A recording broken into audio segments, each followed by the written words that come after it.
guys, Justin with Kayak Catfish here. Last week I had a viewer comment on one of my videos and he asked me to just do a quick video on how I anchor my kayak. So today I'm going to go over the type of anchor I use, how I attach to my kayak, and then I'm also going to go over some safety considerations you need to think about if you do choose to anchor fish from your kayak. Now, first and foremost, I just want to emphasize safety. And I don't want to come across like the safety police. I'm not trying to tell you what to do or how you live your life, but you really need to exercise extreme caution anytime you anchor a kayak, especially if you're anchoring in current. If you are fishing on a fast-flowing river, do not anchor a kayak. If you have a kayak that's not stable enough for you to stand in, please, again, do not anchor it. It is a disaster waiting to happen. You do not want to flip these things. Flipping a kayak in current, especially fast current, that can cost you your life, and there is no fish out there that is worth risking your life over. Anyway, that's my safety disclaimer, and also too, one more thing to add, this right here. Always wear your PFD. I don't care if you're anchor fishing or not. If you're in a kayak, wear this thing. This right here will save your life if something bad happens. So anyway, now moving on to the equipment I use. Now, first and foremost, you're going to need an anchor. Now, what type of anchor you use is totally up to you.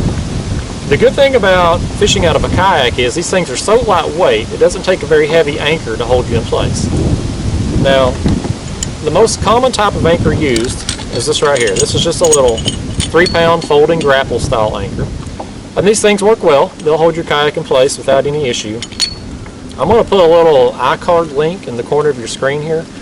I did a video called How to Catch Trophy Blue Cats in the Kayak last year, and in that video I talk about this anchor and how you need to attach your rope to it if you choose to use this type. So if this is the kind of anchor you have or the kind that you want to use, click on that link and that'll give you some more information about this. Now, the advantages and disadvantages of this. The advantage is it's compact. When it's not in use, it folds up like this. You can stick it in your storage hatch. It's out of the way, doesn't take up a lot of space. That part about this anchor I love, and that is great. The disadvantage comes in when you're fishing deep water. When you're pulling this thing up off the bottom from deep water, it's going to do this right here.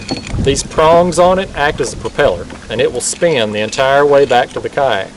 It will get your line all twisted and knotted up, something terrible. So, not a problem if you're fishing a shallow water area, but if you're fishing deep water, like out here on the Tennessee River where I fish, some of these areas I anchor on are 50, 60, 70 feet deep. So that's a lot of anchor rope I'm pulling up, and this thing, like I said, it's just sitting down there spinning the whole way up. So because of that, because it was such a nuisance getting the knots out of my rope, I just quit using this type. I went back to the slip ring style anchor that I had used for years before I moved to that anchor. So a slip ring style anchor is what I have here. Now how this anchor works is you've got these two prongs here that dig in down to the bottom. Up top, you've got this ring. So when it's time to pull up your anchor, real easy, you just get back behind the anchor here, pull on it. This ring will slide to the back and you can pull it right out. That's how it works the majority of the time. Now, as I said in my other video, I don't care what type of anchor you use or what type of river bottom you're fishing. You anchor fish long enough, you're going to eventually hang one of these things to the point that you can't get it loose. That's just part of the game. That's part of anchor fishing. But one thing that's going to help you if you use this slip ring style anchor is what I've done here. You can see this. I have attached about a 3-foot section of chain to it. That chain for kayak fishing serves one purpose, and it gives it a little extra weight on the end of your rope. That chain probably adds maybe 5 pounds. So how it works is, let's say you get your prongs here, you're up under a rock or a stump or something like that, something that you just can't get it free.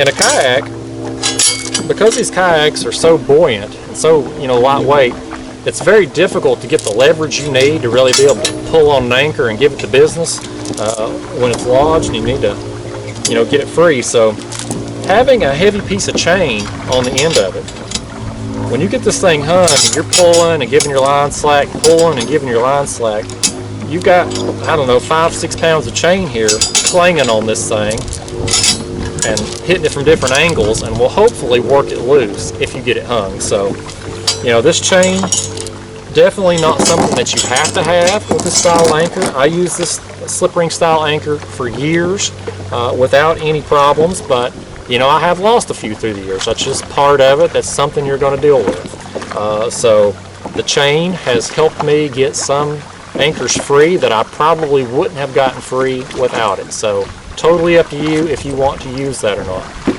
Now, the advantages to this style of anchor is, one, I feel like it gets hung a lot less than most type of anchors. The other thing is you can use it in deep water and pull it up. You're not going to twist your line and all that. The downside of this is as you can see, this is a big anchor. It takes up a lot of space in the kayak. Having this extra chain on here also adds to the weight that you're going to be adding to your kayak. So when you're choosing an anchor, and again, it doesn't matter what type of anchor you use, it doesn't take very much weight to hold these things in place. You're just going to have to choose for yourself what type of anchor is going to best suit your needs and your storage capabilities and how deep a water you're fishing, and etc. So totally your choice. Now moving on, so you're going to need some kind of anchor rope storage device. Now this is an extension cord holder. You can get these at Walmart for like $1. It's pretty good. If you see, it's got these little notches here. I don't know what these notches are for, but I run my anchor rope through the end of one of those and just tie a knot so it won't pull back through. On this other end, I've got a carabiner clip, and that allows me to attach it to my anchor trolley very easy. I can attach and detach very, very quickly. Now on this side, you notice I've got a piece of pool noodle attached to this. This is for flotation, and it doesn't matter if you use something like this, like a pool noodle, or if you use an actual anchor float. As long as you have some kind of flotation device on here, you're fine. You need this because in the event you need to detach from your anchor, and there are times when it happens, most commonly the reasons I need to detach from my anchor is when I'll get a wake boat pass me by real close, or have a houseboat go up at full speed. They'll put off these huge monster wakes. You don't want to be anchored down in that situation. If you've got best case scenario, your anchor's going to give when them big waves hit you. Worst case scenario, your anchor's going to hold and you're going to get all these waves come right over the side of you. That can wash your gear out. It could possibly cause you to flip. It could knock you out. So please, please, please have a way to be able to detach quickly from your anchor and have some kind of flotation device so you don't lose your rope and everything. With this on here, when I detach, it's just going to be floating there in the water, and then I can go back to it and reattach my kayak to it when the threat of the danger is gone. So that's why you have that. So next I'm going to go out here to the spot I'm going to be anchoring on today, and I'll show you how I attach to my kayak. Alright guys, so I've got to my first spot here I'm going to anchor today. I'm just going to drop my anchor over.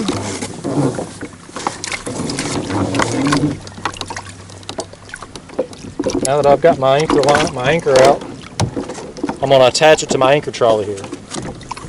An anchor trolley is simply just a pulley system that goes from the front of your kayak to the back. You can attach your anchor to it and just slide it to the back. So now my anchor is at my back here, and I've got my kayak going perfectly downstream like I want it. Now, in the event that a wake boat goes by, or a houseboat, something that's putting off a huge wake, and there's a safety threat and I need to detach from my anchor very quickly, all I have to do is just quickly reach back, grab my anchor trolley, and I can just pop it loose, let it go. It'll float up because it's got that float on there, and then whenever the threat's passed, I can just paddle back to it and reattach to my anchor. Alright guys, one final piece of equipment you're going to need for anchor fishing is this right here. This is a drift sock, and how I use this is I put it off the front of my kayak once I'm anchored down. I attach it to my anchor trolley on the other side. I attach it with a carabiner clip, just like with my anchor, so I can quickly attach and detach if need be. I've got a piece of pool noodle on it, that way if I do detach from it, I'm not going to lose it. It's going to stay floating, I can go get it. But how it works is, once you drop this off the front, this thing's going to fill up with water, and it's going to hold your kayak steady. What happens is, if you've got a wind that's blowing upstream or blowing across the current, your kayak wants to do this right here. It wants to sway back and forth. And if you've got your lines cast out, it's going to be dragging them back and forth across the bottom as it moves your kayak. And that's just going to cause you to get hung up and cause you a lot of frustration. So this right here will help you prevent that. Now, they make what's called a kayak drift sock. Those things are complete and total crap. Do not buy them. They're like 18 inches in diameter, and they are just not big enough to hold one of these big fishing kayaks. Those were made for more of your traditional paddling type kayaks that sit very low to the water and they're very narrow. These fishing kayaks set up high, they catch a lot of wind, an 18-inch drift sock just isn't going to hold. This right here is either a 30-inch or 36-inch. For the life of me, I cannot remember, but either way, I would not recommend going less than 30 inches on a drift sock for this application. Now, as far as what type of drift sock to buy, again, it doesn't matter. It's a drift sock. Don't spend a lot of money on it. This right here, I got this at Academy several years back when I was still fishing out of a boat. I think it was either $9.99 or $14.99, I can't remember. It's still going strong. There ain't a thing wrong with it. So don't go breaking the bank buying one of those expensive brand name drift socks. It's not worth it. Get you a cheap one from Academy or any sporting goods store and they'll work just fine for you. But again, essential piece of equipment if you're going to be anchor fishing in a kayak. Now, a person asked me, and I can't remember if it was the same person or not who left the original comment, do I ever double anchor in the kayak? And the answer is no, I don't. I use this drift sock. This works well if I'm anchoring in current. Otherwise, I don't use a 2-anchor system. One, having 2 anchors in the kayak is just cumbersome. It's just not it's not a good use of my space, I don't feel like. The other thing, the only reason I would need to double anchor in the kayak would be if I was fishing slack water, if I didn't have enough current that I could utilize a drift sock. And in those situations, I don't anchor fish anyway. I troll when I'm fishing those situations, so I have no need to double anchor. Alright guys, I hope this information has been helpful to you. If you have any other questions, anything else you want to know, just leave it in the comments below. Thank you for watching. I'll see you next time.